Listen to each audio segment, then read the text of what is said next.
pillar, and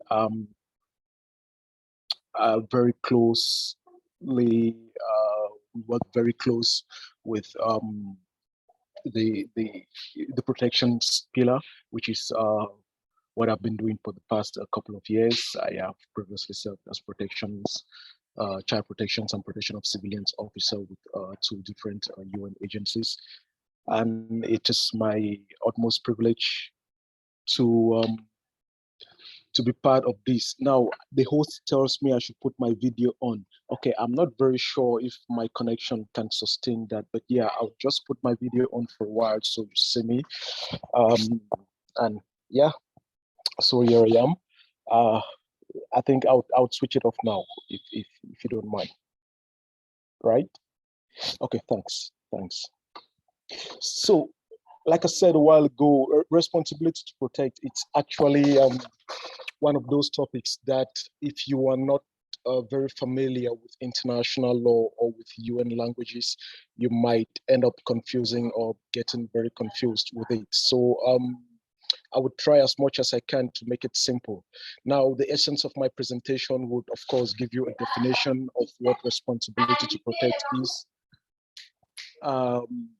the context and the development of responsibility to protect. Would also look at the legal framework of responsibility to protect. That is, if at all there is a legal framework. Of course, it's very debatable, and I would ignite the debate on this platform to get some clarifications and also to give you some insights on the operationalization of the political aspect of international law, which is, of course, the bedrock of responsibility to protect.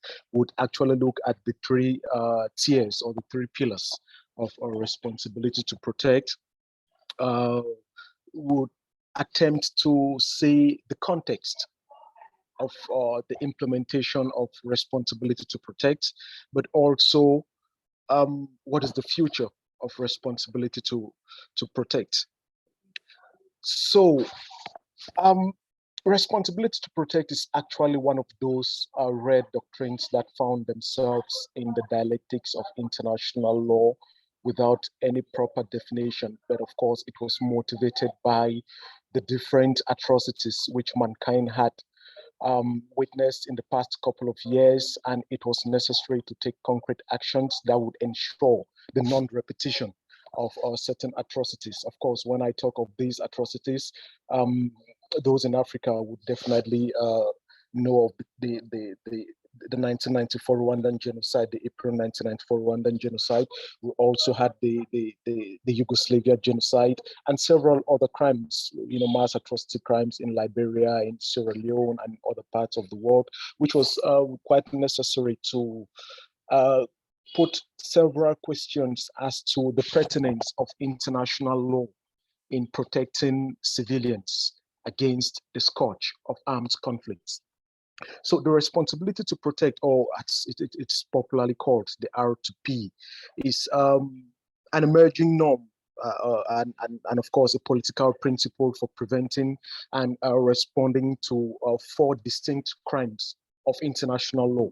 That is the crime against humanity, the war crimes, the crime of genocide, and ethnic cleansing. Now, there are two principal aspects of responsibility to protect. It's first of all a preventive mandate and of course a response mandate. The preventive mandate, unfortunately, is not very pronounced because usually the response aspect of responsibility to protect takes the precedence in most times when it has been mentioned. Of course, I am thinking about the case of Iraq. I'm thinking about the case of Libya, where we rather had a more response approach rather than a preventive approach to responsibility to protect. In terms of its context and the doctrinal development of responsibility to protect, I mentioned a while ago the incidents of Rwanda and Yugoslavia in the early 1990s, 1993 and 1994 to be more precise. And this called on the international community to reflect on ways of preventing such crimes from being committed again.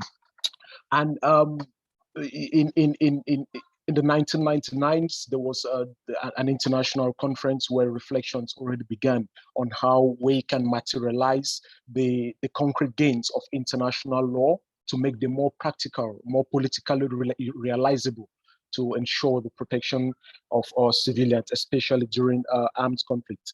And so there was general acceptance by United Nations members and the international community that we have failed in protecting civilians against mass atrocities.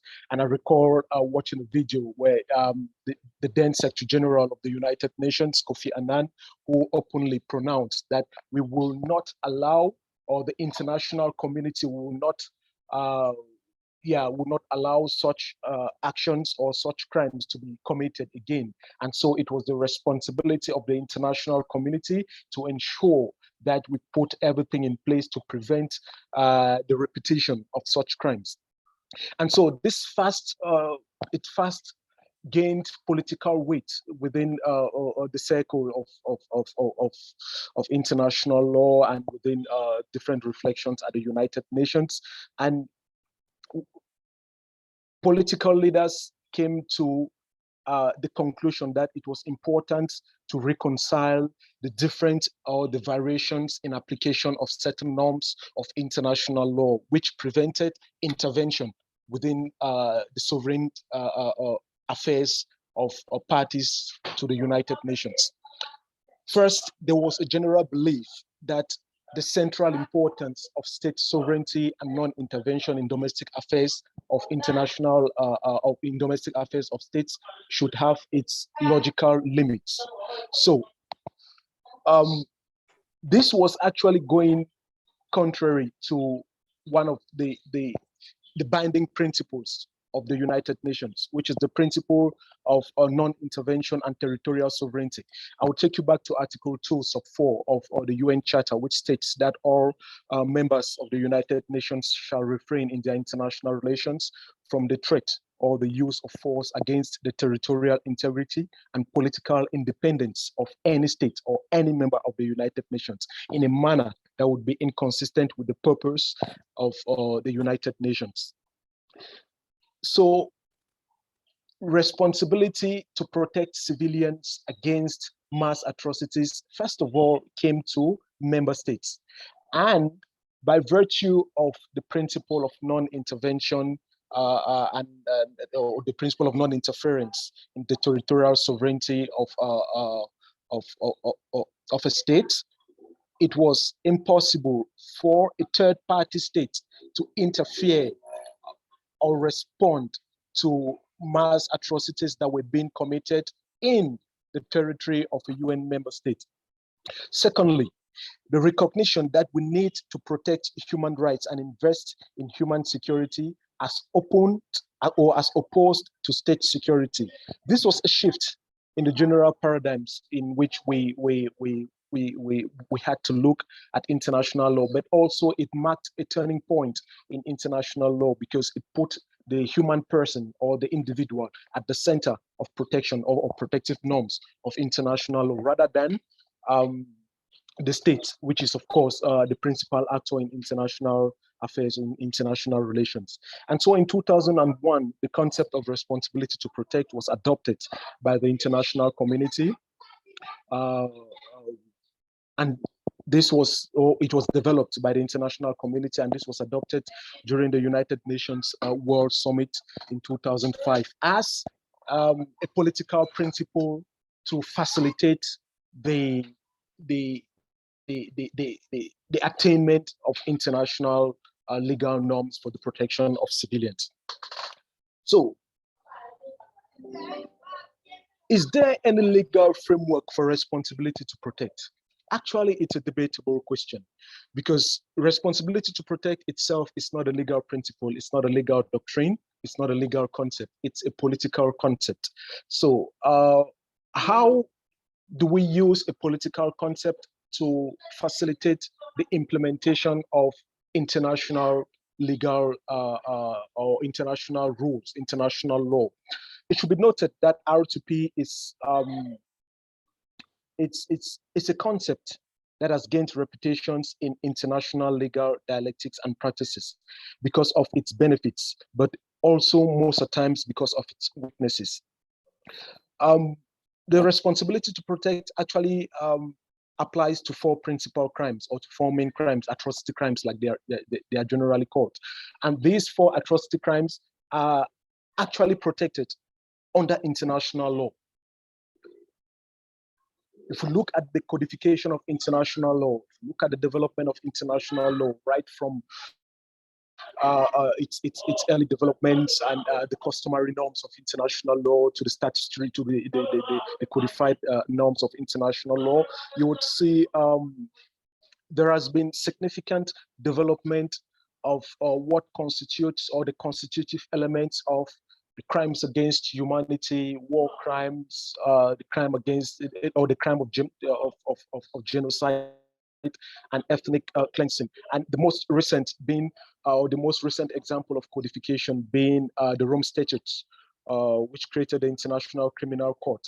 The Rome Statute actually gives us a comprehensive list of what constitutes or the constitutive elements of each of these crimes.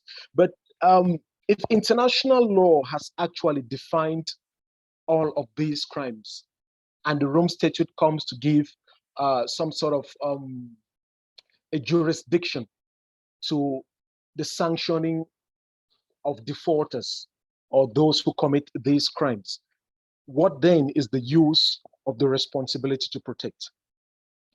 Like I said a while ago, the responsibility to protect actually facilitates the implementation of these laws. And this is done through its three pillars, or the three approach through which the three pillars through which we can approach the implementation of a responsibility to protect. What are these three pillars? The first pillar of responsibility to protect is that it is the responsibility of a state to ensure that its population do not face the four mass atrocities. So pillar one, the role of the state in protecting and preventing the commission of crimes against humanity, genocide, war crimes, and other mass atrocities on its citizens and within its territorial boundaries. The second tier is the wider international community has the responsibility to encourage and insist and assist individual states in meeting their responsibility or in meeting their obligation as duty bearers for protecting civilians within their areas of response or within their territorial boundaries. And the third tier is if a state is manifestly failing or unwilling to protect its population, then it is the responsibility of the international community to take appropriate actions and collective actions to ensure the protection of civilians within that particular state. And such actions must be timely and taken in a decisive manner in accordance with the UN Charter and all other principles of international law. So these three pillars, or these three pillars of responsibility to protect, are also reflected in the statutes of the International Criminal Court. And it's also a fundamental principle of international criminal law, that is the principle of complementarity. According to the principle of complementarity, the first responsibility comes to the state to ensure the protection and response to atrocities that are committed within its territorial boundaries. And when a state is manifestly unable or unwilling, then the international community can take appropriate actions, which means the international community is just complementary or a support, is a second shadow to the responsibility of the state, which is the principal actor in international relations and in international law as well. Now, in terms of the context within which the responsibility to protect actually operates, it's important to note that there is a growing, expansive interpretation and application of the idea of sovereignty as responsibility. And this can be argued that If a state wants to be considered as sovereign, then it must acknowledge its internal responsibilities to its population. In essence, it suggests that the right to intervention should be conditional to the ability and willingness of a state to protect human rights. But also, the military paradigm in application and implementation of responsibility to protect has unfortunately overshadowed the other aspects of responsibility to protect, because responsibility to protect is not only military intervention, which of course it's the last resort. Responsibility to protect is also taking appropriate steps to fight against impunity, to monitor human rights, to strengthen the capacities of states in their bid to respond to human rights actions or to human rights incidents that are occurring within its territories. It is also a host of political actions, diplomatic actions, negotiations, mediations, which are being conducted to facilitate the state's actions against, or the state's actions in preventing mass atrocities. So it is argued that if a state is unwilling or unable to uphold its responsibilities to its population, then the international community has the responsibility to step in to prevent or respond to these atrocities. And they would focus heavily on the military aspects. That is what some proponents or those who are pessimistic about the responsibility to protect doctrine have always held. But let us take a look at the outcome of the United Nations World Summit of 2005, which was the Bible, if you wish, the dictionary of responsibility to protect.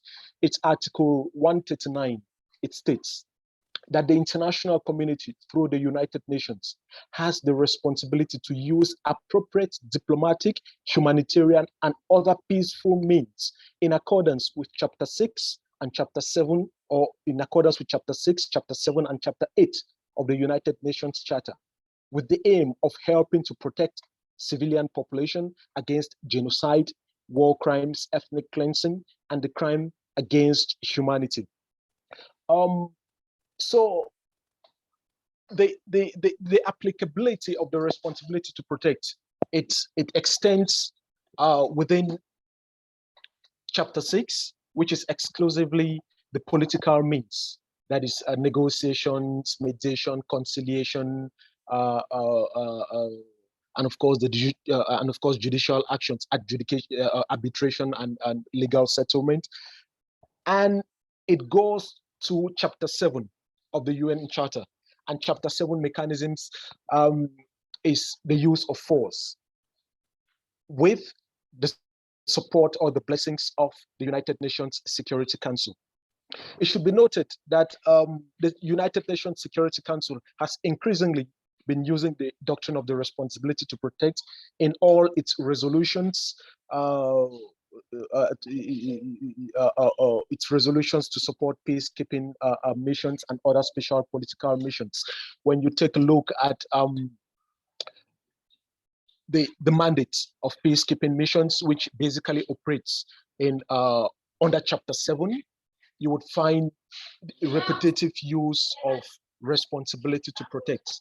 It is the responsibility of the peacekeeping mission to ensure. It is the responsibility of the United Nations through the peacekeeping mission to ensure that civilians are protected, or by all necessary means, civilians are protected against mass atrocities. And of course, when you look at, when you take a look at UN resolutions, Security Council resolutions on peacekeeping mandates, you would always say, by all necessary means, by all necessary means, which means we are not only limited to the political means, but also we are permitted to use force, that is military actions. One of those salient aspects in which United Nations Security Council mandates for peacekeeping missions is used is, of course, that of protection of civilians. we are aware that when it comes to protection of civilians, when it comes to facilitating humanitarian access, and when it comes to protecting United Nations personnel and installations, then peacekeeping missions are permitted to use reasonable force. Now, there is a growing debate within the international community and within different forums on the use or the importance of the responsibility to protect. I recall in one presentation, it was said that the responsibility to protect is dead and gone, and long live the responsibility to protect. But I am one of those who think that no, the responsibility to protect also has its, it still has its place in the application of international law and the prevention of mass atrocities, the prevention and response to mass atrocities. But for this to be manifested, it is important that R2P should not just be used as a responsive mechanism, which in most cases, it's a responsive mechanism with political underpinnings. And we have seen that it's usually mobilized above the limits of international law, and usually to serve political ambitions, including regime change in most cases. So if R2P has to be that tool, that political doctrine, which is used in facilitating the implementation of international law, then it is important that it should be the preventive aspect of the doctrine should we should mobilize more resources to ensure the preventive aspect of the doctrine. And how is this going to be operationalized concretely? First of all, it's important for early actions and response to growing patterns of violations to be mobilized through solid political commitments and collective international actions. But also it is important to strengthen state capacities in ensuring security and protection of its civilians. Strengthening human rights monitoring systems and reporting grave violations on time is important.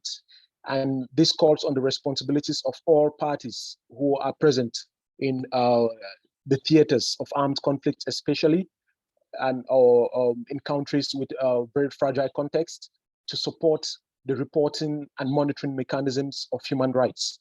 This includes the states, it includes international organizations, it also includes human rights bodies and international NGOs who play an important role in facilitating the implementation of international law or international legal principles. It is also important to engage with parties to the conflict to support or to enhance protection of civilians.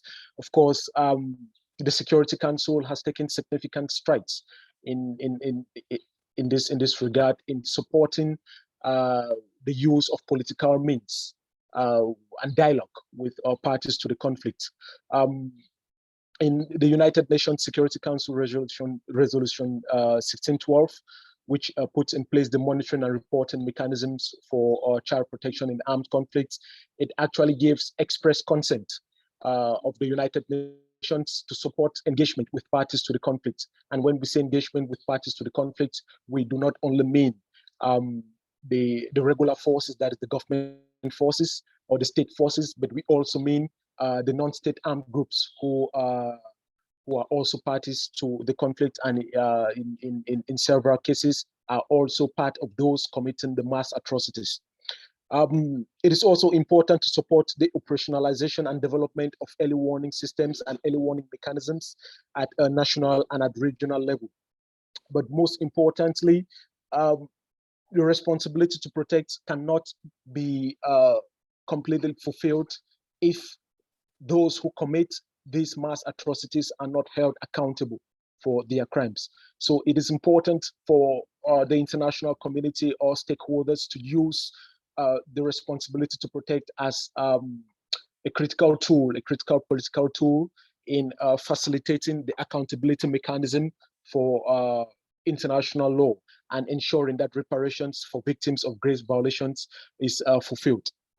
But most importantly, I think the future of responsibility to protect also lies in the change of paradigm from not only responsibility to protect, but responsibility while protecting. Of course, the events in Libya, the events in Syria and in Iraq, where the situations, the human rights situation actually deteriorated after the intervention of the international community, begs us to begin asking the questions of whether an intervention was necessary in the first place, whether a military intervention was necessary in the first place.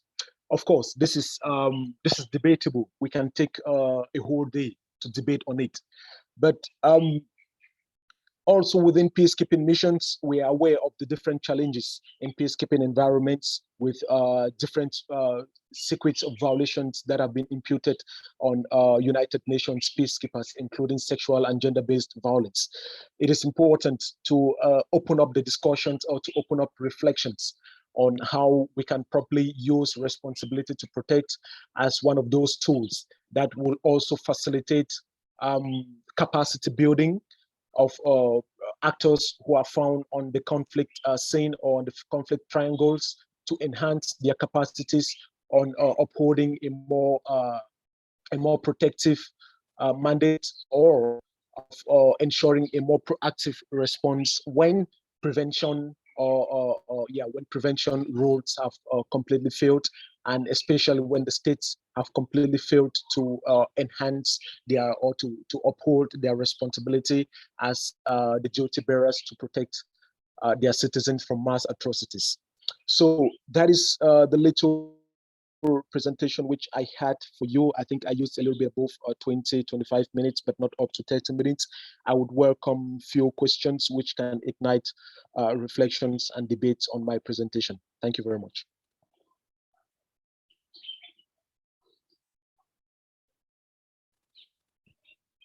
Thank you very much, Mr. Carlson, for your presentation. It was quite interesting, and we could really understand detailedly with your explicit examples, the articles. But I would suggest if you could wait for a while Doctor might give a presentation on nuclear weapons to protect before we can take any questions for you. Hello, can you hear me? Yeah. Maybe can you hear me? Can I continue or? Yes, I can hear you. Okay. Well, so let me present myself first. Maybe some of you have, there is no light because of my window. So my name is Ngalle Carlson-Yanick. I would like to say a little bit about my background so that to make it easy for our discussion, because it's a very tough discussion in today's. Do you have a difficulty to hear me or? I can hear you. Okay, so to start about myself is, my background is, well, my PhD is chemical, all non-conventional weapons disarmament and verification. And some of you who might have read my PhD or my publications is dealing about verification and inspection of all this non-conventional weapons, which are chemical, biological, and nuclear. Today, we are going to discuss about nuclear weapons on responsibility to protect. And actually, I prepare for 6 minutes so that you can ask the questions, because it's much more easier to discuss the depths of the challenges and the opportunities to discuss about it on questions. So in order to understand, to come to the political and security issue of nuclear weapons, it is very important for us, because I think I'm talking about it in the context of Africa, is to deal with the issues of nuclear or chemical or biological weapons before they are weapons, because 90% of these technologies are used for peaceful development. So nuclear technologies or nuclear aspects are very, very key issue for our development in all the aspects. And it is encouraging, and I'm participating to this because your organization, some of the students of your organization are studying nuclear technology. in nuclear technology or chemical or biological mass destructive weapons is that the technology itself is very key to any industries and to any development for countries. So, but when it comes to their effect, because all these technologies have got a peaceful use, but also non-peaceful use, which is the weapon use of. The reason I'm specifying this is there are security issues even in the peaceful use of nuclear technology, in the peaceful use of chemical and biological technology itself. And these are a national security or an international security aspects. This we should not forget about it. For example, when we had a COVID issue, the fact COVID could have come out from a laboratory which was studying on biological aspects of, which could have a weaponry aspect, but as well as a biological science and impact on health aspects, a research department, there was an issue of responsibility as well. So one has to see it in its global frame on this dual use aspect of it, not to get lost only now on the issue of security, use it as a military security, because the safety of people has got two reasons. One of the safety is by yourself while you are using it by mistake. By mistake, it could happen, the safety of the population are questioned. The other one is the use of the technology, whether in a weaponry form or in a technology, other application form, intentionally to harm the others, if a nuclear weapon is used. And when it comes to responsibility to protect, so far as the presentation before me has highlighted it, was an issue of the United Nations, an issue of member states of the United Nations, but the real application of it, we have seen it in all the cases, was between those countries who have the technology for peaceful use as well as for military use. Let's take the nuclear weapons, would be all the states, the officially declared states who have got the nuclear weapons, which are in the United Nations, those who have the member state, the seat of the council. And those who might have it, who have it, but they do not have the seat in the council. So the first time it was used, this exercise responsibility to protect was in Syria, in the issue of chemical weapons. The chemical weapons used by Syria in its population in the conflict of Syria, allowed by the council decision where Russia, China, France, America have accepted that there should be a disarmament, and as well as Syria becoming a member of the OPCW, the Organization for the Prohibition of Chemical Weapons. This happened because the council has accepted that this responsibility to protect could be implemented, but the decision was made within the United Nations. The decision was not made by the organization of OPCW, which is a sister, not another organization within the United Nations. It's the same now we are coming to the nuclear issue. The nuclear issue today, what we are discussing about, is very complex by itself and a beautiful for the studies. For us, for the future, what it means, what do we learn is, here we are in a situation, one of the member of the council, which is Russia, is involved with the nuclear weapon possibility, opportunity within the other country. So we have a situation of Ukraine, which gave its nuclear capacity by the time it becomes an independent state. But Russia, which is within the council, and the council is not reformed, so there is no possibility at this stage to use it. But in the case of responsibility to protect within the United Nations frame, it is to everyone, whether it is a Russians, it is a French people, or the Chinese, or Ukrainian, or any others, because it's a United Nations.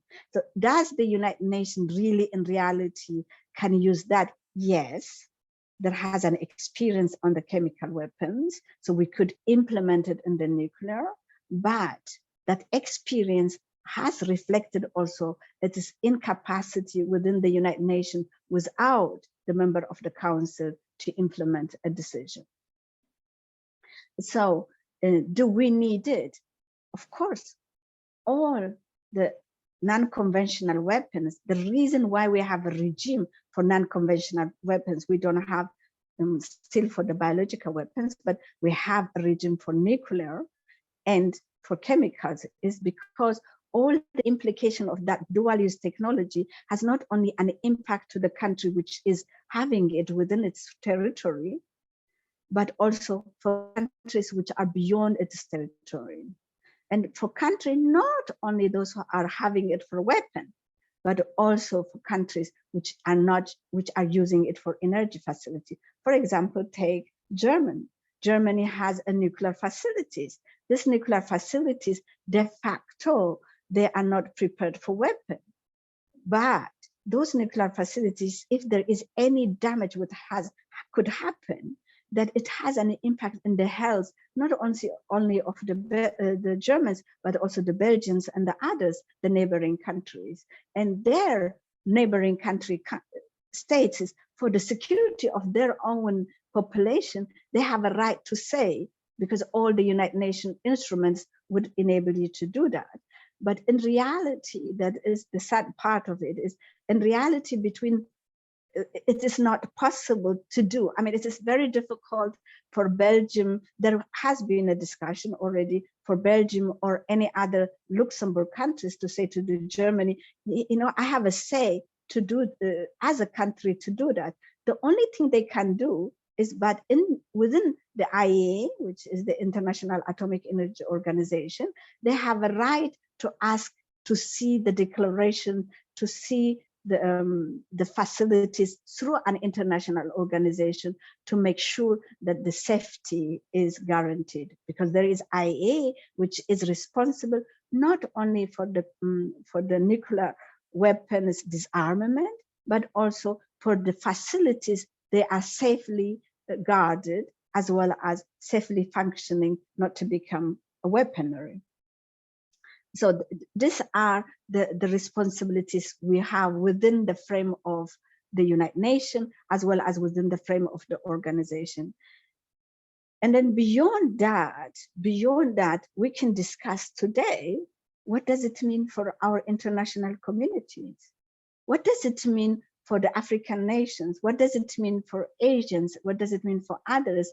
The unsafety and the insecure manners of using within the world society. Because that is the highest value we can make. And that's why we, all of us, as a state, as a member states, as individuals, we want the disarmament of the nuclear weapons.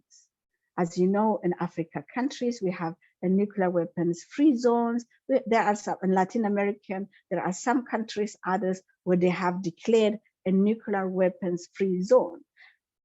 But when, as I said, when that is the highest way of responsibility to protect, can be also as a legislation, as a declaration. Comes to state relationship, is you can only do it through IAEA between those using for peaceful purposes, but also so far it has been between those who have it and those who are sitting in the council, and those who do not have it, and they could have it, or they have it by owning it or by having it, and the member states within the council have decided it could be moved, because the responsibility to protect within the framework of the United Nations, within the framework of international organization, still depends on the member states' decision-making process.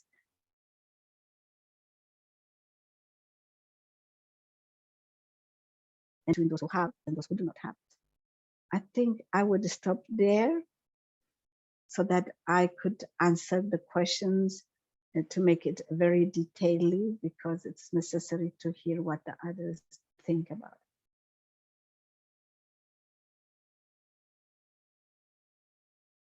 Thank you so much, Doctor, for your presentations. So before we move ahead to the next presenter, we'll welcome some questions. I don't know, dear participant, do you have any questions?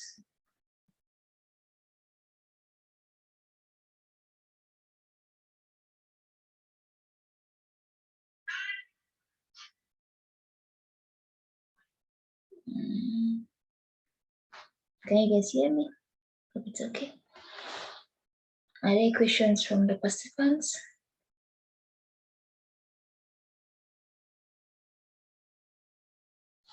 Okay. So I have a question. Okay, Cedric. Yes. I just wish to find out that since Ukraine is no longer in possession of nuclear weapons, now if Russia decides to use its nuclear weapons on Ukraine, does Ukraine has any backup, or is there any, how will they survive without them being in possession of a nuclear weapon?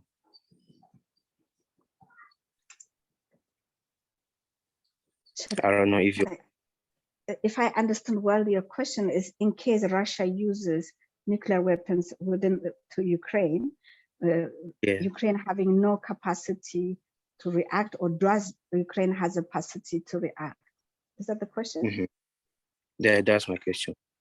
Okay, if because there is a threat expressed by Russia to use a nuclear weapons, the possibility of using a nuclear weapons if the member state of NATO are involved directly with the war, is that if Russia would use today nuclear weapon in Ukraine, it is 10 times than Hiroshima. The capacity of the intensity of the nuclear weapons is going to be totally enable Ukraine population for long, for 30 years. The great part of Ukraine will not be usable and a lot of people would die.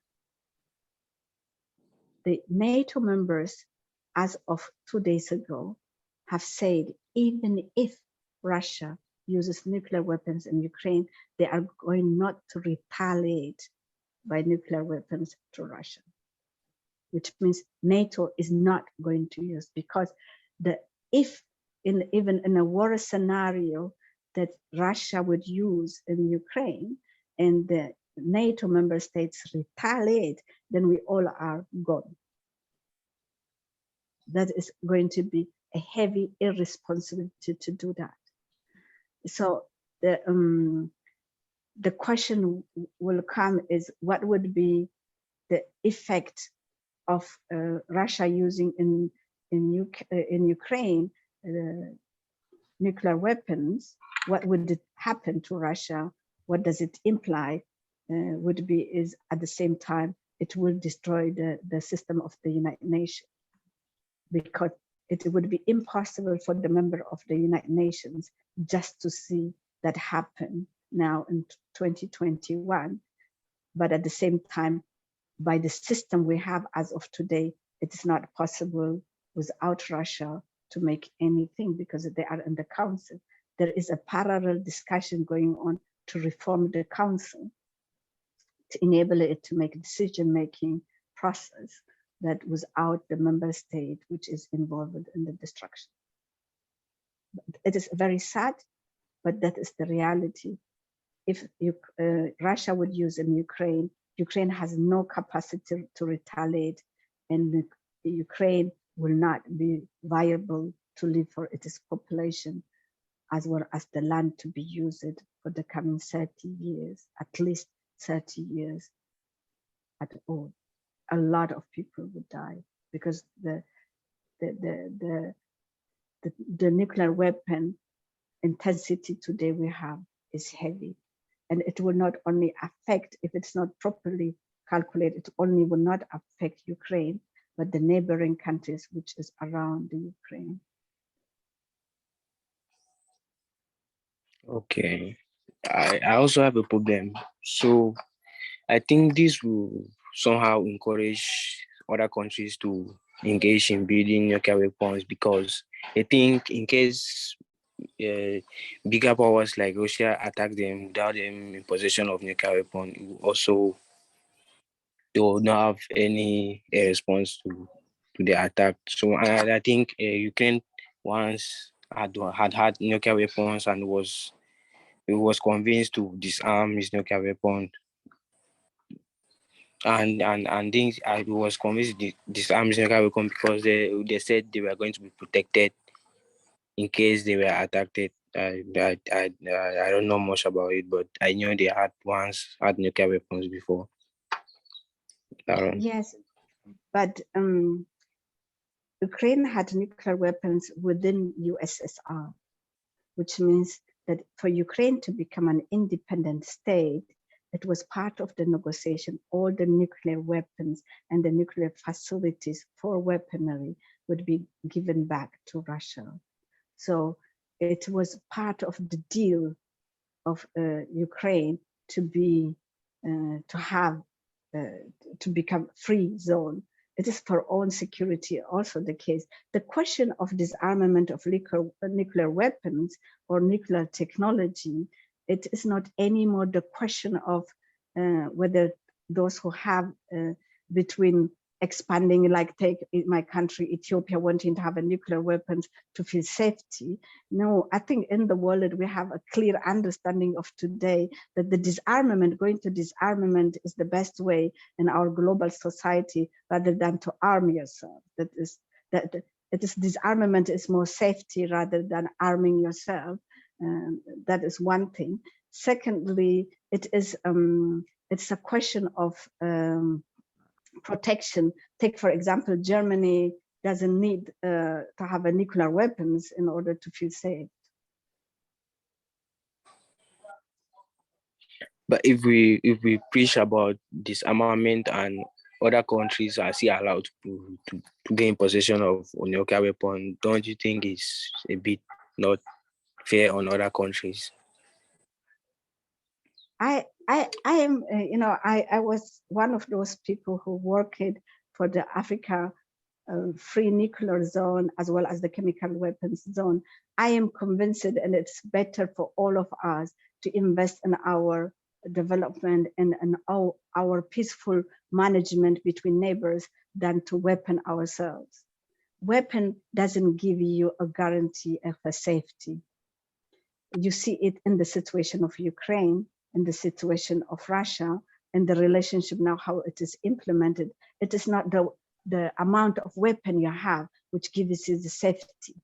And disarmament, mainly in the global society where we are today, disarmament is the best methods we could do, and we should try to think of how do we organize our societies, our institutions to manage for us peace rather than to live in unsafe society. We have IAEA, we have international organizations which allows to control and to verify between member states.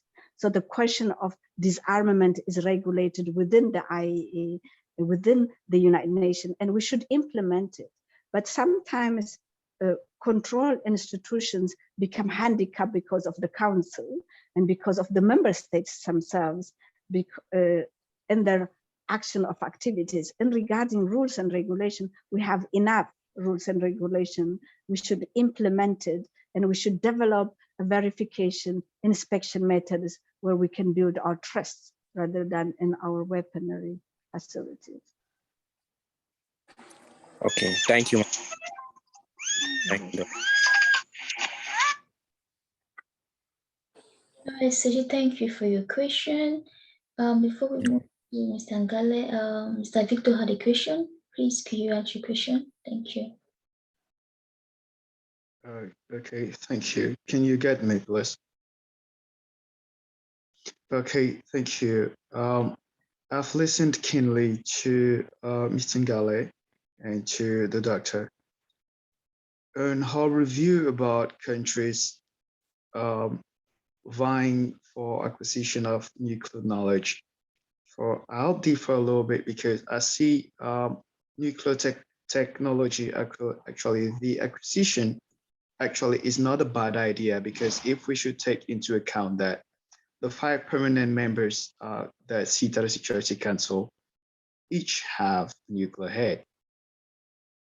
And somewhat on that basis, it's considered that they can sit in and take decisions and act as protectors of the world. Also, I believe nuclear technology is not all directed towards military use. Even within the military use, some still come to aid the society, maybe for, I'll take the case of France, maybe Germany, where nuclear energy is exploited quite much to sustain electricity and other energy needs of the state. So I think it's the management, the responsibility in the way they manage them. And talking again about arms, I think there is an aspect which we always underlook, that of the transborder movement of light weapons. I think the case within Africa is mostly one that experiences that and porous borders too. Because if we see the resurgence of wars and toppling of governments recently, it was like an aftermath of what happened in Libya. And with the porous borders and everything, we find arms and everything everywhere, where we lost the president in Chad and all of that, and we have militias that queue in and queue out. So I'd like to know, how do we address such resurgences within the flow of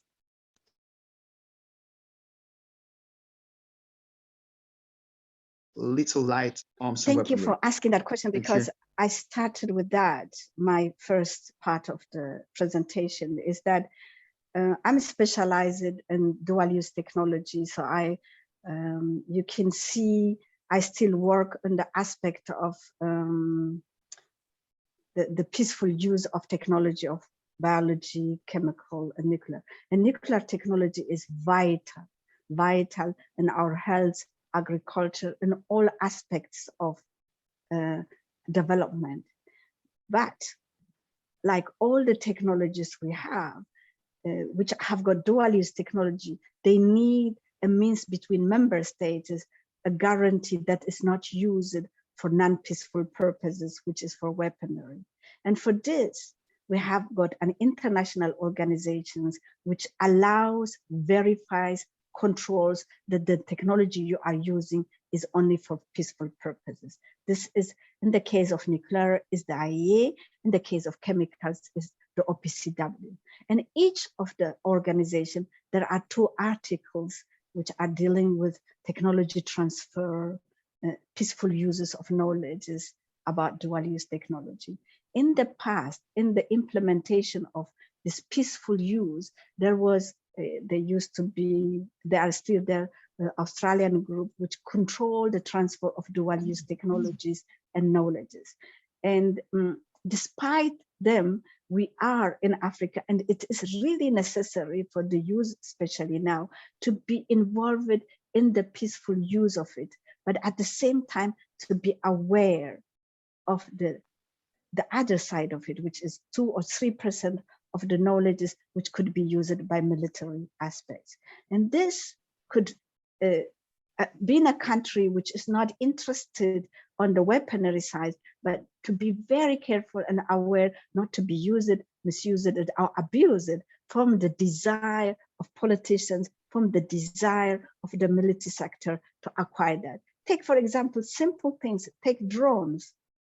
Drones are so good. I mean, it's IT. I come from human-computer interaction background. Drones are fantastic for us. They could solve a lot of our infrastructure problems. But drones are also classified as a dual-use technologies because they could be. So for that, you need a clearance. And I teach in the universities, I teach in different aspects of in the work itself. To be a scientist, to be a technologist, to be aware of it is also to open yourself to be inspected and to be open also yourself to be knowledgeable, not to be used and misused. And I consider many African countries, even South Africa, had the capacity, had the possibility of nuclear weapons, gave up and became a member of the African Union by giving it up. But the technology, the know-how has got it, but it is a totally different, the intensity of knowledge on nuclear weapons for military application. Well, nuclear weapons, it is military, is different than for a civil application. So I encourage you, and I'm going to leave my email also. I encourage everyone to do so. And there is an international organization which supports it within the framework of member states and among the member states to learn to do that. But because of declaration, there is a need of inspection and verification. A trust is good between those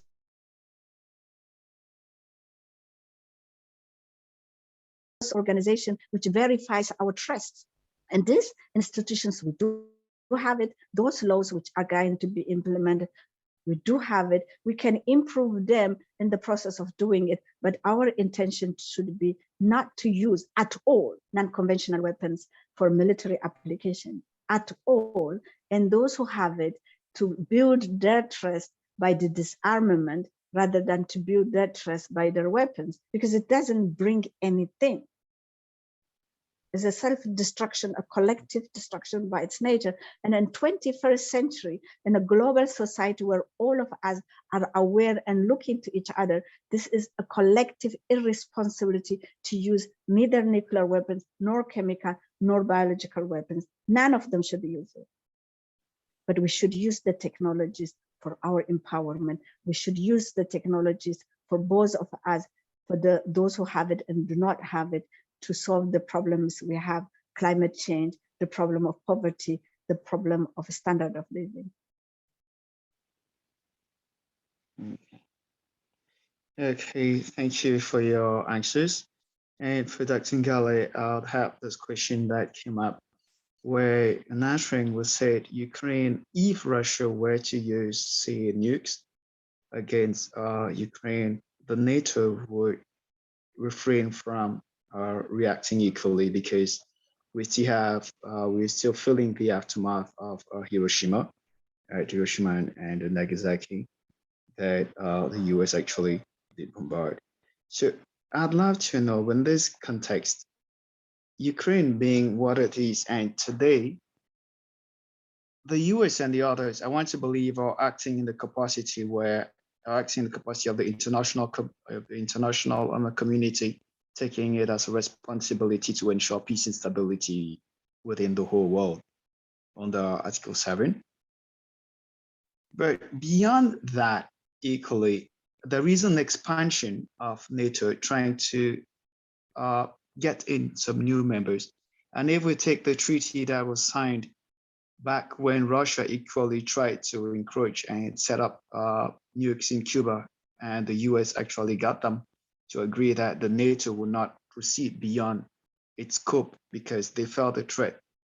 And today we find the US trying to call on China to equally be watchful with its implementation of military bases or extension of your partnership with the Samoa Island. So we discover that some way, somehow, the international community needs some kind of redefinition, because if today we should ask exactly what do we call the international community? Who is and who is not? How can we legally hold them liable? To tell you the international community technically does not exist. But if we need to intervene, we would use it as the international community intervened. But if we need to seek some kind of redress in the events where maybe the Posen Act that is not really just, how could we seek redress against that international community? There is no technical mechanism for us to. So I think there is to be a rethink of the constitution of, say, both the Security Council and the UN itself. Because I'll take Africa, for example. Africa just gets back whatever is taught, a thing for her, decide for her, imagine whatever she feels or does not feel, choose what are her pains and what is most important for her. But within the Security Council or the rest, she is a big part of the world. But there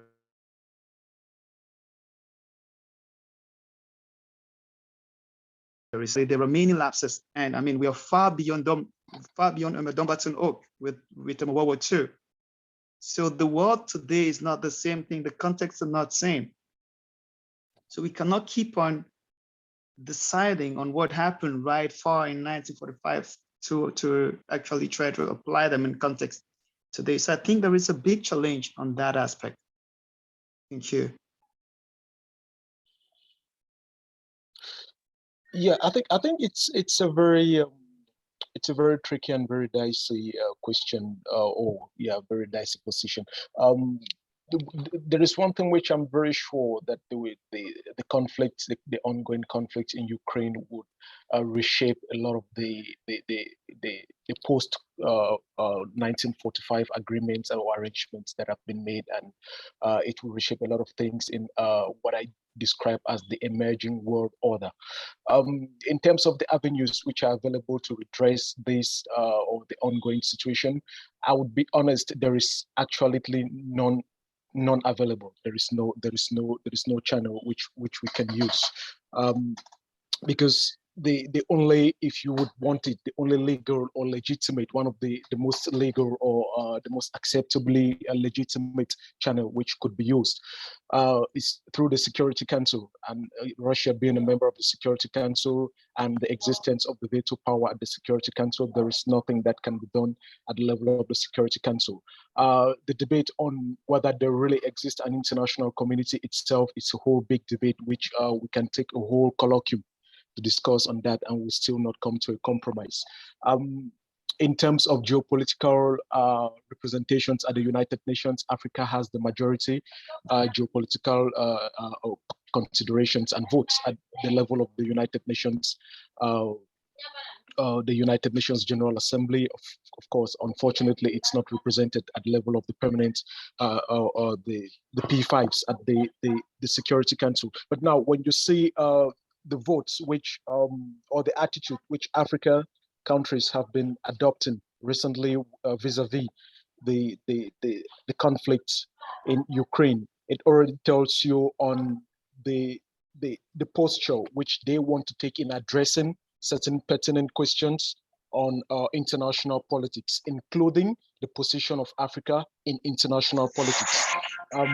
Majority of African countries abstained from participating at the votes on Ukraine at level of the General Assembly. This is already a significant path which has been taken to bridge the dichotomy, or to create a dichotomy between mainstream international political actors and the current context within which we are evolving in international relations as it is today. So, but there is one thing which I wanted to react on from the previous question, and I think Doctor already made a mention on that. There is also an evolving paradigm in international affairs and international security in general. What is that evolving paradigm? It's a shift from a state-centered security regime to a more human-centered security regime. And when we talk of the human-centered security regime, it's how can we use those instruments which used to be predominantly or considered predominantly military instruments for the benefit of human security. How can we maximize the gains, for instance, of the nuclear technology to support purely civilian aspects? And it's very important for us to note that the gains would be greater if we invest, for instance, in putting in place structures that can enhance the quality of lives, the standard of lives, than investing in military technologies, which there is a cyclical movement, which unfortunately falls back to the questions of protecting civilians at the end of the day. So are there sufficient resources to enhance this change in paradigm to human security? Of course, it's yes, there are sufficient resources. Is there political will to harness these resources and make them more tangible for the benefit of civilians or for civilian goals? Unfortunately, no. That is where the problem is. How can we maximize this when the political will is completely, if not, completely absent? That is the major question which I think would have to be addressed. Thank you.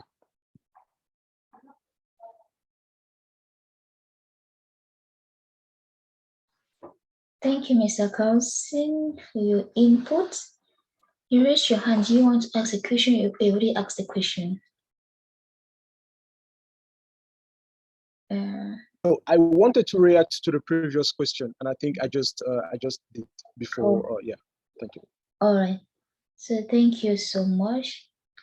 So we'll right on to the next presenter, Dr. Ben Primus. He's going to present on the question of use of force.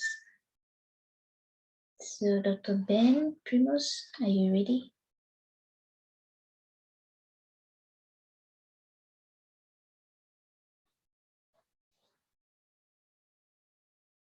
Dr. Ben? Okay. Yes. Can you get me clearly? Yes.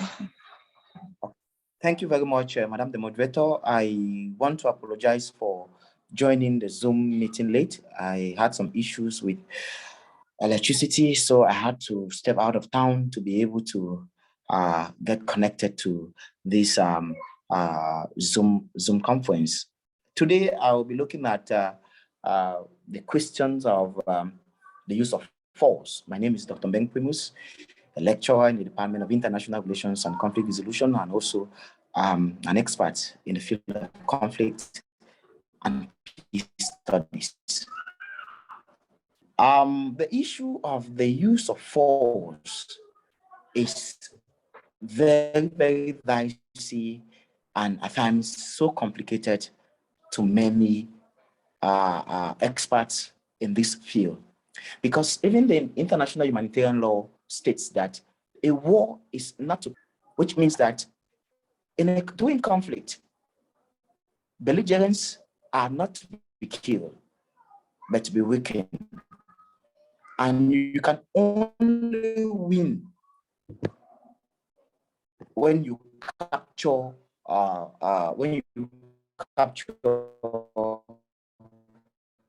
your probably the prisoners of war. Now, let's look at the issue, the question of the use of force. Is it right to use force in state conflict? And permit me zoom in my example to the ongoing Anglophone conflict, because we are looking at an intrastate conflict, an armed conflict, national armed conflict.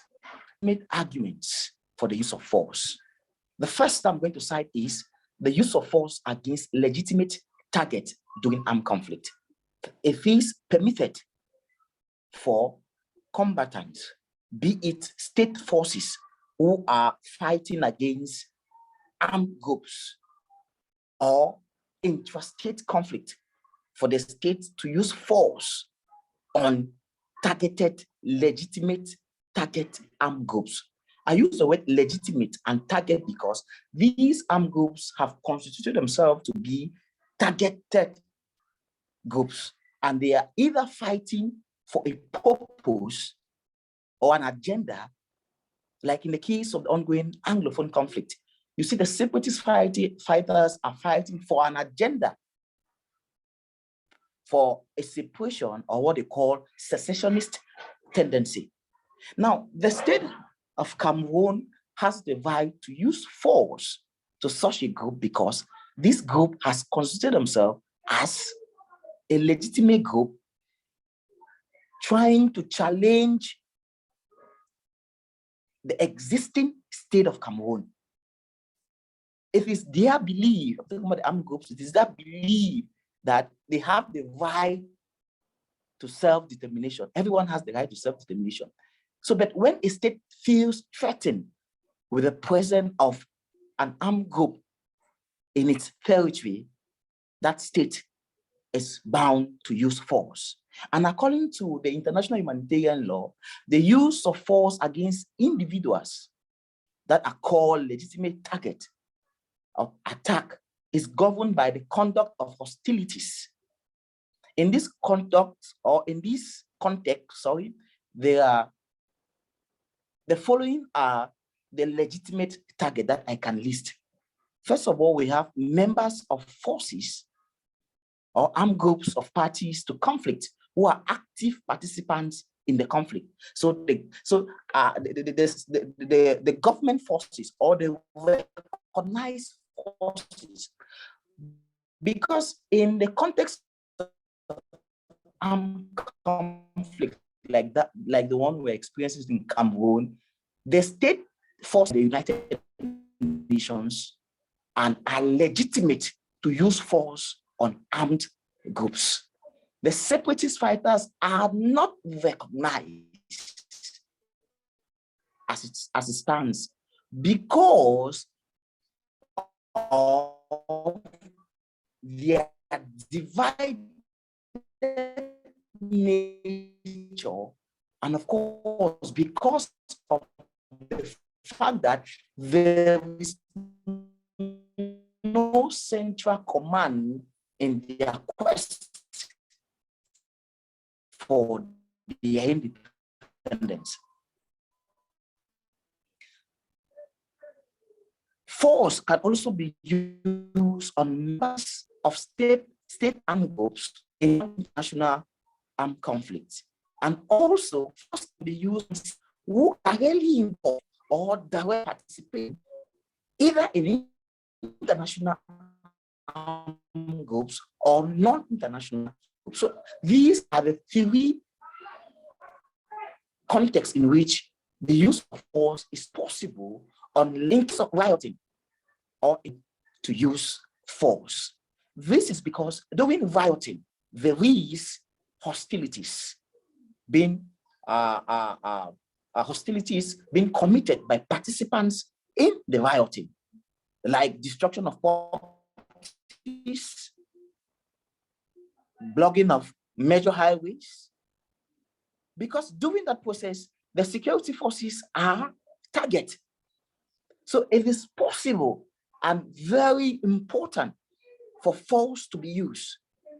But how can it be used such that those who are innocent, those who are not in active participation in the armed conflict or in the rioting, will be safe in the process? That is a big question, because most of the times we often hear the word collateral damage. Conflict, civilians who are not participants in the conflict, civilians who are not belligerents, are being targeted and force is being used upon them.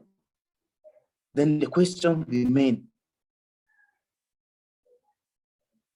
why are they targeted when they are unarmed civilians? People may want to ask the question that, can someone who is an unarmed target armed group be armed, or should force be used to someone who is a member of an armed group but doesn't have that member, if that member of that armed group has not denounced the armed group, is still a member of that armed group, even though he or she is not in possession of arms or weapons? Force can be used to that person. Force cannot be used only when that person has denounced the armed group and make his intention known that he or she is not longer part of that particular armed group. Then force cannot be used against that individual. In most cases, fighters may take advantage of riots in a crowd when there is a rioting and a huge crowd is approaching the military or soldiers. Fighters may take an opportunity, might see it as an opportunity to launch attacks. So it is very tricky, it is very difficult for regular army to be able to determine who is a fighter and who is not a fighter doing rioting. So they are bound to use force on everyone. It is only in the course of using force that they might realize that there are some rioters who are not fighters or members of armed groups. So it is very difficult, and most of the time it is very difficult to distinguish, at times impossible to distinguish between fighters and rioters. Another issue where force can be used, it is during escape in detention centers. From international law or international humanitarian law, they are prisoners of war. That is, belligerents who have been captured are known as prisoners of war, and they have been kept in prisons. Now, the issue of keeping them in prison is to identify them, not to kill them, but to identify them and make provisions for probably being judged for the crimes they have committed, or probably get involved in rehabilitation centers or disarmament centers for them to be reinstated in the society. Now, in the context of fighters trying to escape our detention centers, Article 42 of the 10th Geneva Convention specifies that the use of force against prisoners trying to escape detention centers is justified. And went further to argue that this use of force can only be done when regular army must have made earlier warnings to the prisoners, or must have cautioned them that you are at the detention centers. So any attempt to escape, we might use force on you. This is to draw awareness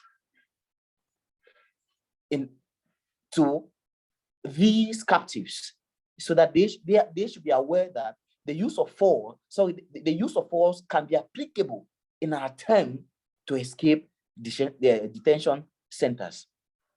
Therefore, the use of force or weapons against prisoners of trying to escape is considered as the last resort, as the last option, because warnings have to be made as required by Article 42 of the 3rd Geneva Convention. The use of force is also exhibited during conflict, when military or the soldiers are on checkpoints. If we take the case of the Cameroon Anglophone conflict, in the Northwest and the Southwest region, there are many checkpoints. These checkpoints are mounted by soldiers or the military. It is just to protect the area. And in these checkpoints, inhabitants or civilians are supposed to stop at the checkpoint and present themselves to the soldiers or the military officers on duties. In an attempt where someone fails to do that, or is in a vehicle and forcefully want to pass these checkpoints without proper identification, the soldiers have the right to use force to stop that person, because that particular person may be a threat to the population. That particular person may be a member of an armed group, or the car he or she is driving might be carrying weapons of destruction. So when you fail to adhere to the checkpoints or the military controls on highways or in conflict situation, soldiers, the military officers are expected to use force in that situation. Because if they don't use force to stop you or to prevent you, they might be in danger, because they, like in the context of the ongoing conflict, if it's difficult to determine who is an armed fighter or a separatist fighter and who is not. So in such a situation, the regular army are confused. It is difficult to distinguish. So they are bound to use force on checkpoints so that they, in the course of it, they might detect the fighters or those who are carrying arms. How can citizens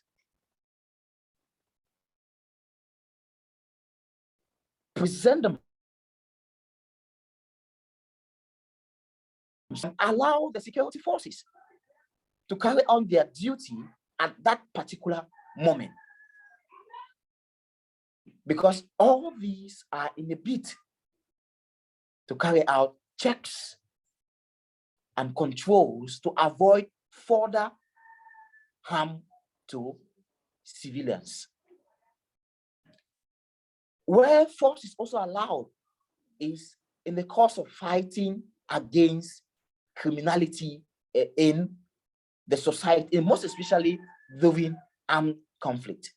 When there is a conflict or during conflict, armed groups and other groups, such as people who are specialized in criminal acts, resurface during conflict. And when they resurface during conflict, they carry out acts that are detrimental to the society.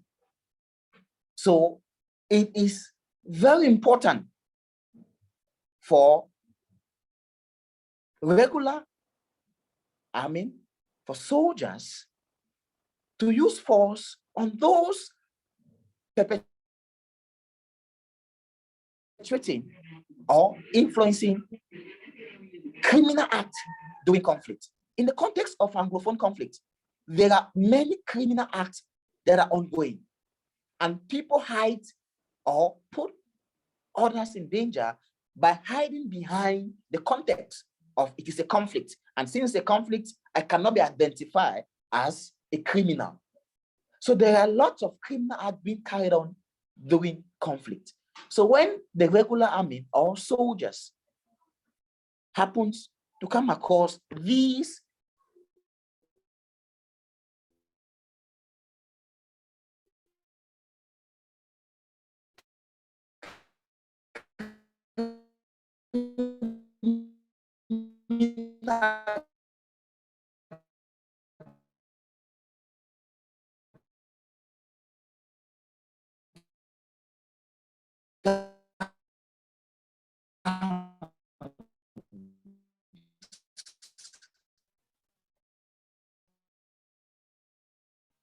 who is committing crime fighter. Lastly, the use of during service, mostly common when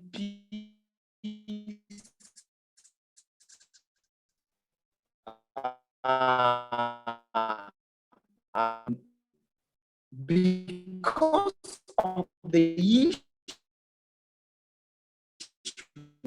of self-defense, they are because peace at times, most of the time, conflict, peacekeepers. So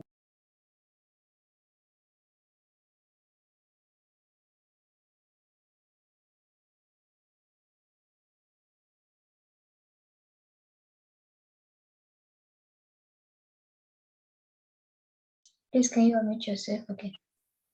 Okay. So as I was saying, that is the last option doing peacekeeping missions for peacekeepers to use force. Only when their lives feel threatened, then they can use force in such situation. Thank you very much.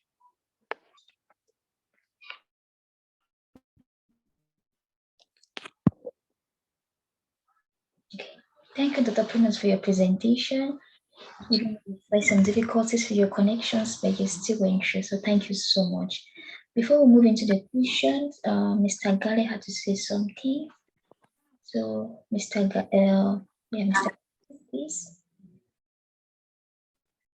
Yes, please. Thanks. I'm about stepping into another meeting, so I just want to quickly, in less than 30 seconds, just provide some contributions on this question, which is on this topic, which the doctor presented a while ago.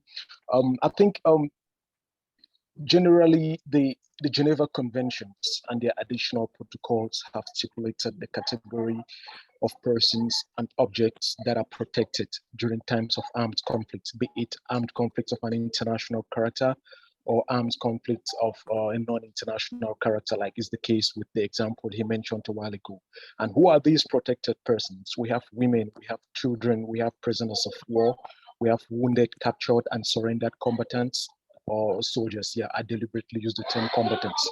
We also have civilian objects such as schools, hospitals, religious venues, and every other civilian property. Now, the Geneva Conventions and the additional protocols are not very vocal on what objects, what persons, what category of objects or persons can be targeted within an armed conflict. So the general interpretation is every object or individual or person that is not protected as per the conventions is considered a legitimate target. But it's very difficult within the case of a contemporary non-international armed conflicts because they are more hybrid in nature. So it's increasingly difficult to dissociate who is a combatant and thus a deliberate target, and who is not the combatant and a protected person, for instance. This is the case as well with the example he mentioned.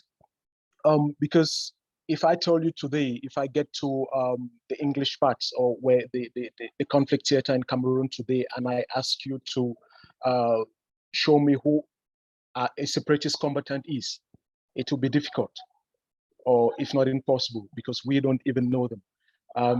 They are either combatants in the night, and in the day they are civilians, what we call sporadic combatants. So this is actually the most difficult aspect of the use of force in international or the use of force in domestic conflicts. It's actually a very dicey issue, and also the difficulty in dissociating what can constitute legitimacy in using force and what can constitute legality in using force.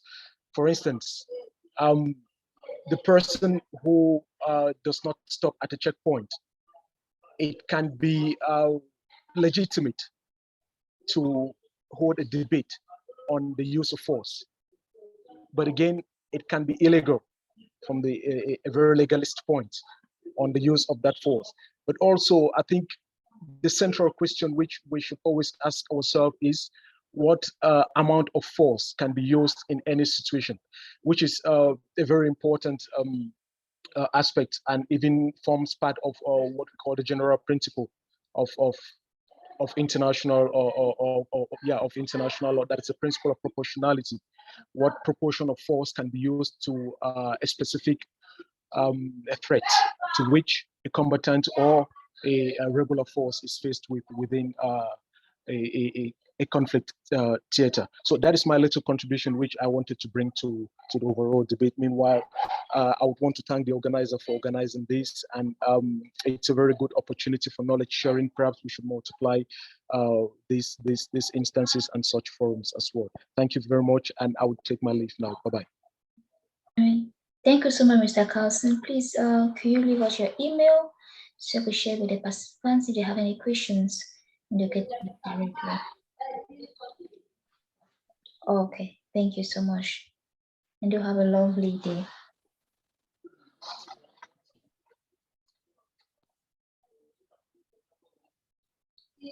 All right, thank you. All right. So, is any question for Dr. Ben?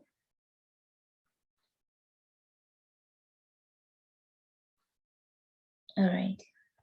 So, before I conclude, I just have a general question for everyone, for the presenters, specifically. So, the main aim and the objective of this, or what we are trying to fighting for, it's about prevention, it's about mitigation, and how to reconstruct our society after there is a crisis. And when there is a crisis, everybody's involved. Everybody's involved.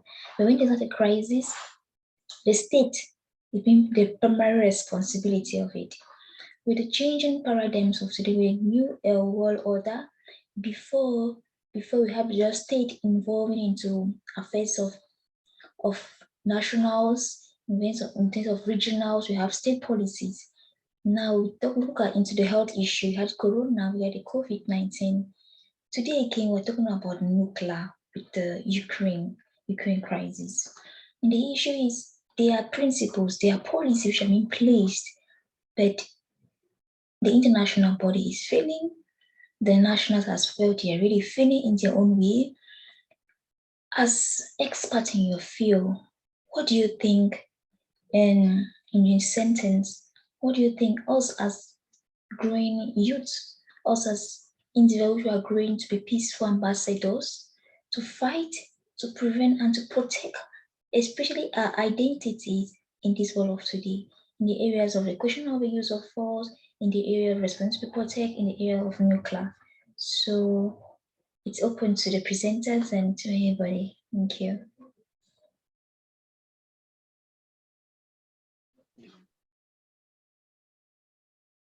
Can I start? Please, I didn't really get your question clearly. I'm sorry. My network ceased when you were talking. Can you just repeat yourself? Sorry about that.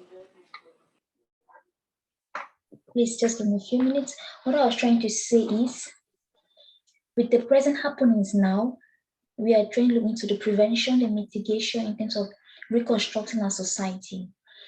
Before, states were involved in policy making. Last 2 years, we're involved in the health issue. Now we're talking about nuclear. So you as an expert, what advice can you give us as youths growing into this field? Us want to be as peaceful ambassadors. What suggestion can you give to us? Because now it's no longer the state involvement, it involves now the civilians, it involves individuals who are willing to sacrifice to protect especially their identities in the areas of the question of the use of force, either it's in the nuclear, and in any area, because everything now is very important to protect our heritage, to protect our state or our communities. So I think one of the reasons I participated to this meeting is because of you who are young and the next generation. And I would be one of the supporters if from the Africa side, we start now to tell, because we are neither the target nor the accuser or the one who is using it, but we can preach now on for our own security, for the well-being of the international community. We are the biggest continent in the world. Let's start with you, Ashtray, no nuclear weapon use, disarm nuclear, and let us vibrate. In today's politics, you see, when I started peace movements, we didn't have the digital platform. Today, we have a digital platform and ability to move even the mathematics behind the digital world with our numbers to be great. And I think we should not expect it neither from our governments, from others, because today's life is based on the individuals having a common idea and a common world for a common purposes, and start it. You should start it. I will support you. Let's start today. Hashtag no nuclear use, disarm nuclear, anything which comes to your mind, which deals about it. Because we are in front of a situation where states in the United Nations are blocked to act.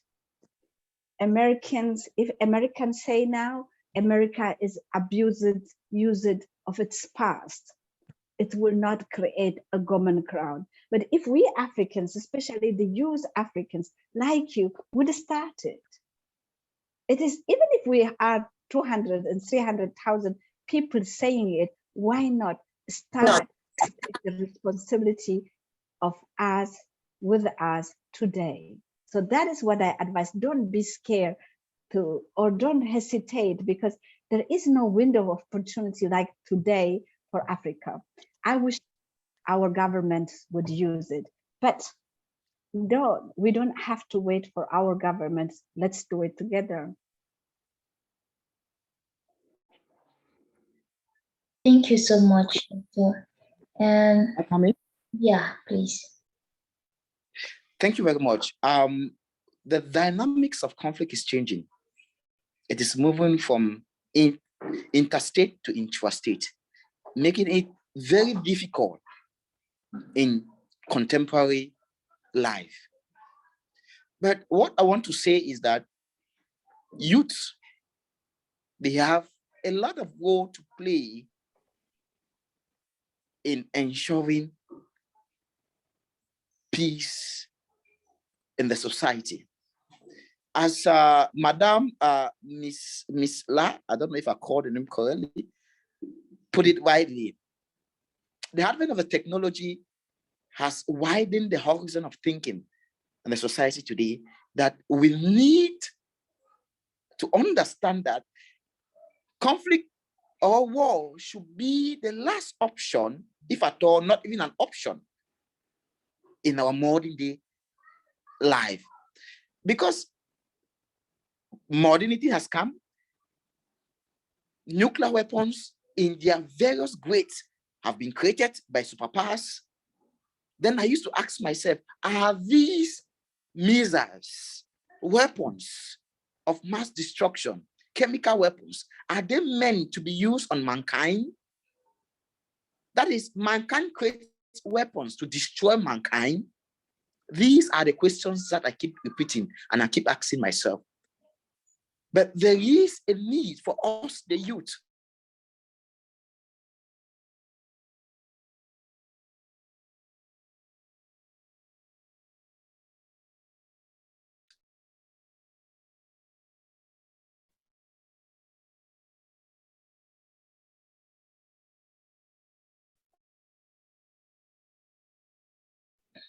His connection is disturbing.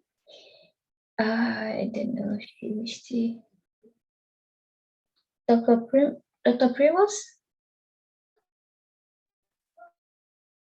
I explain and conflict, most especially in Africa. We have to disease from war. Africa has become a war-torn continent. There is a need for us to change that perception, to change that thinking by getting to grassroots peace building activities. We have limited peace building at the top, but if we want to achieve the vision that we have planned to achieve, there is a need for us to instill peace building from the grassroots. That is the contribution I want to make. Thank you very much. All right. Thank you so much for everyone. Thank you, Dr. Misla. Thank you, Dr. Primus. Thank you, Victor, Yves, Cedric, Bolan, Teresa, and Bayafas for your patience. I hope this webinar, this event has changed your mindset. Hope this webinar has made you realize that you guys are peaceful ambassadors, either with your words or with your actions. And again, we would love to invite you again from a team of Wem Afrika. We would love to invite you again for another session. This time, maybe we're individual session, a live stream on our various platforms where we could ask you questions personally on your activities and what you have done and how we as youths can help to really shape, especially Africa, to not be a war-torn zone, to not be a deposit, to not be a third world, but to be a first world country. Because when you look in the world map, Africa has a lot, but yet it keeps failing. But if us as individuals do our best to try to change the narratives, first by believing first in ourselves and giving us best to this community as well as our society and our governance. We just hope that one day the state or regionally or nationally or locally can believe that when we come together, things can change. And when we come, we know that it's our responsibility to protect not only ourselves, our community, our state, then we're gonna internationally. Because now I realize that international bodies, they are doing their best, but primarily it's us as the individuals. So thank you so much. Do all have a lovely evening. And if you have questions specifically for the speakers, please get to me and I'll send you their emails and you reach out to them. So they all have a lovely evening. Bye. Bye-bye. Thank you. You're welcome.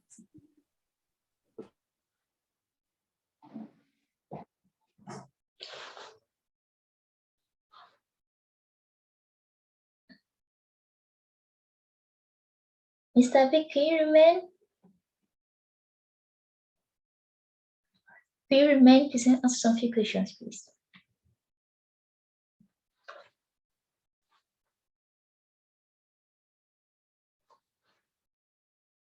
Yves, please, can you leave?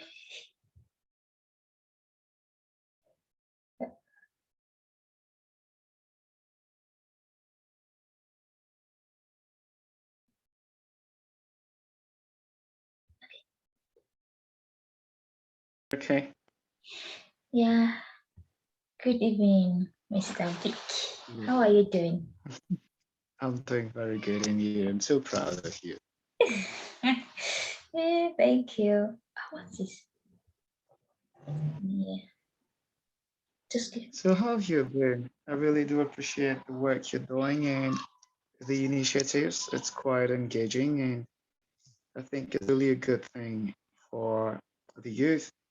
And to think how much I took to convince you guys and talk and tell you how much the world and the rest needs for us all. Then when I was sharing, you guys thought it wasn't interesting to engage in world issues. But today, I think you could feel the pinch and the verve that actually took us then and why there is a need for us all to look at things and to reflect on them. Yeah, very, very true.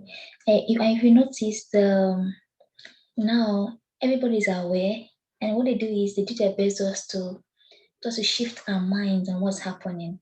But rather, it's too late. But we have to keep convincing people to get involved, especially in politics, because it's Yeah, of course. Yeah. I wouldn't say it's too late. I would say it is the appropriate time. I always tell people I am of the opinion that it's never late. Everything has got the time, just like wine, it takes time to mature.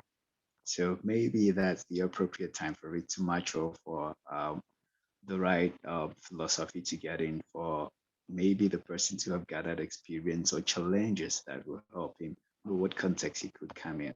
So for me, it's never late. It's just the appropriate time. oh, okay, all right, thank you. I would love to invite you for any of our webinar because monthly we have monthly webinars. So next month we'll talk about emergency preparedness.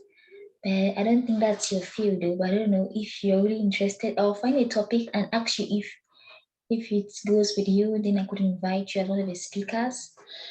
But if not the case, then no problem. But next month or next month, I'll try to invite you as one of the speakers, so you could just talk and just learn from you as usual. Okay, then I'll be grateful to always share for that, and I'll be grateful to always learn because for me it's always a learning process. And I'll be grateful to have you again. So just leave in the details and every other thing. It gives me time to read and to equally go through the things I have so I can know how to schedule within my programs. to know how to allocate the time then, so I can make comments to your programs because I find them quite interesting. All right, thank you. But I wish to know what's your specialty so I can know what to send to you. Diplomacy and international relations, but I wouldn't say specialty per se. I get interested into various topics. Okay. International relations, trade, because mostly like lately I've been consulting on international trade and working on the free trade areas. So there are many issues, internet security, and today was more or less about data protection. That's what I was working with another colleague. So they're more like questions and concerns. So we try to integrate them, then have another reading of it, because to it, we don't just want to limit it to just a direct political way of reading it. All right. Sometimes we take it down to a local level. Yeah. We might have phones, we might have these and that. Within a remote area, there might not be many phones. There might be one public phone that's limited to just call and drop.